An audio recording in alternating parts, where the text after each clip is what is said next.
August 1915. The Eastern Front of World War I, near the small fortress town of Osawik. In what is now Poland, Russian soldiers held a vital stronghold against the advancing German army. The fortress was old, poorly supplied, and surrounded. German commanders believed its fall was only a matter of time. They were wrong. For months, German artillery pounded Osawik relentlessly. Heavy shells tore into the walls day and night, yet the fortress refused to fall. Every attack was beaten back by exhausted Russian defenders who fought with little food, little ammunition, and almost no hope of relief. Frustrated, the Germans decided to use a new and terrifying weapon: poison gas. At dawn on August 6, 1915, German troops released a massive cloud of chlorine gas toward the fortress. A thick green-yellow fog rolled slowly across the battlefield, carried by the wind straight into Russian positions. The effects were horrifying. The gas burned lungs and eyes. Soldiers choked, vomited blood, and collapsed screaming. Plants withered instantly. Birds fell from the sky. Within minutes, thousands of Russian defenders were dead or dying. German officers watched through binoculars and smiled. No army could survive that. Believing the fortress had been wiped out, German infantry advanced confidently toward Osawik. Nearly 7,000 soldiers moved forward, expecting to occupy a silent ruin. Instead, they witnessed something that would haunt them forever. Out of the gas cloud, figures began to emerge. Russian soldiers still alive. Their uniforms were torn and soaked with blood. Their faces were burned black and green by chlorine. Many coughed violently, spitting pieces of their own lungs onto the ground.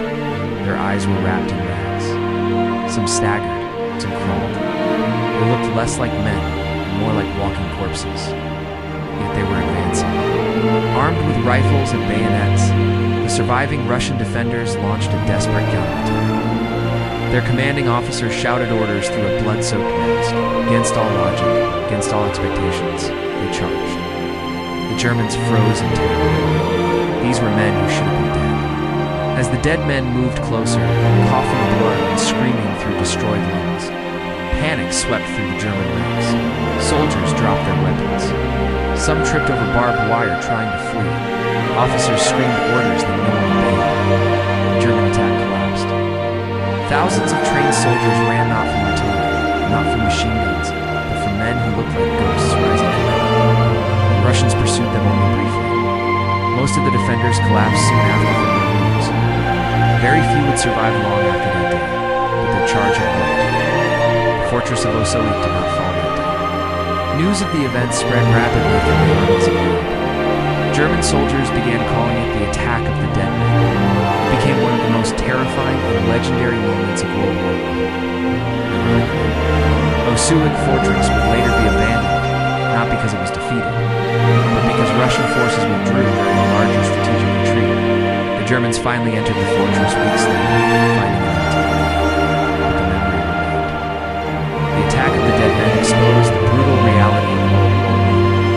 A war where science was turned into war, where poison gas replaced honor, where survival depended not only on weapons, but on sheer human will. It also revealed something extraordinary. Even in a war defined by death, fear, and cruelty, human beings could still stand up, dying and outnumbered in the fight back. The Russian soldiers at Osawik did not win. They did not change the course of history, but for one moment, they did something different. They reminded the world that even when death seems certain, even when the body is destroyed, the human spirit can still rise and strike fear into the heart of man.